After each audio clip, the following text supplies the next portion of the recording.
police are now preparing to serve a search warrant at a home behind me that is connected to this shooting here at 34th and Pratt. John and Melissa, you can actually see the need at this donation center. These coolers store blood that goes out to area hospitals. And take a look, there are places where the shelves are empty. First thing you do when you arrive is go through a quick safety briefing. You'll learn the rules, then it's time to harness up. Here we go. Exactly what transpired, we are still trying to get that information, but again, we do know that it started just after 3 o'clock at the Fast Mart here at East Broadway and Frank Street. One person is in critical condition this morning. James, what are you seeing out there? Yeah, John, the snow has started to come down. The road is partially covered, and the wind makes things even worse. You're running into problems, and it's because of this slush. It is coating some of these streets, and it's making them awfully slippery. You can see how intense the heat was from the fire, melting this shutter here on the front of the house, blowing out the picture window, now boarded up. And here's the corner where investigators believe it started. The fire sparked by a cigarette butt left smoldering in what was a coffee can. They are waking up and they are making noise this morning. We have the window open. John and Melissa, take a look at this. This is huge. It's the largest of the cargo planes. Massive. Boom, you get yourself one of these flags. Crystal, how much are those flags? $5. Not going to say any names, but here is one special delivery. Somebody at Nebraska Medicine is going to be very happy with their Valentine's Day gift today. It really is incredible how quickly this procedure is completed. We started at the top of the show, and Dr. Dubrow just finished putting in the final stitches. Out here where that explosion happened, you'll feel the impact of how cold it is in just minutes. A dangerous sub-zero wind chill, and that's pretty much what it's been the entire 5 hours some of these firefighters have been here. Part of the job of being a firefighter is being prepared. These challenges are an annual challenge for us, and as I stated, we've been working for years to develop policies to maneuver around it. We do the best we can. Because temperatures this cold it's freezing out. Are dangerous even for firefighters. Try to stay warm. We try to work in shifts. I told everybody right now to get back in their truck.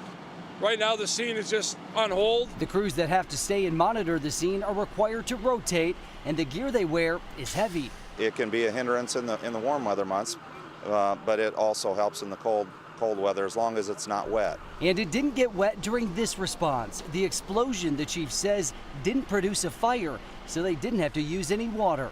Obviously, when we're spraying water in these cold conditions, if things freeze up, we have ice issues on the streets that can cause slips and falls. We have members that get wet. And while the crews stayed dry, there's no doubt they still became cold.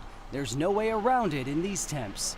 It's cold, very cold. Yeah, it's making it difficult to get the job done, but the guys were all professional and got everything done. And I should point out, it's not just firefighters, but police and the Red Cross has been out here as well. So was this MUD crew. I actually ran into them earlier today. They are the same crew that's been out fixing all those busted water mains. They're not sure how long they'll have to remain here tonight. Reporting live near 46 and Q, James Wilcox, KETV, Newswatch 7. This sign signifies the starting point of a journey spanning 16 days and hundreds of miles, all for one very important cause. Up until last year, it had been a long time since Brian Geertz went for a run. I hadn't ran since 1987 when I got out of the Marines, except for one 5K. So when he told his wife he wanted to run across an entire state, Are you nuts? he had to have a good reason why. I've known four veterans that committed suicide. Brian decided to do something. Run to raise money and awareness, which is how he met this mother, whose son was a soldier. We lost our son Dylan, Sergeant Dylan Naisland, on December 10th, 2012. Dylan proudly served in both Iraq and Afghanistan, but then came depression, PTSD, and a text message. And it said, I'm on a gravel road. I'm going to do something, but I'm going to go with a smile on my face. At just 25 years old, A couple hours later, the sheriff showed up at our back door. They had found him. Dylan took his own life. My heart gets heavy when I think about how heavy his heart was. Now, his memory lives on. A legacy is spread through a nonprofit co-founded by his parents, Operation Engage America, which is what Brian hopes to raise money for with his run. I'll be thinking about the people that I know and the people that I know of that have suffered. With each step, With the stars and stripes waving through the air, he'll try to save a life, try to stop another mother from going through what this one has. After her son went to war to come back and lose him here at home. That's a battle that'll never end.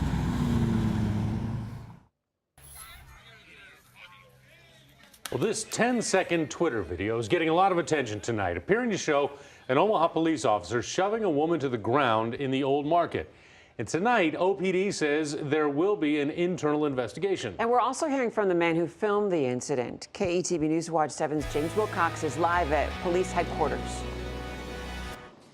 Rob, Julie, that investigation won't just be looking into what happened on camera, but also what led up to it. The man who recorded the video says he believes the officer was simply trying to do her job.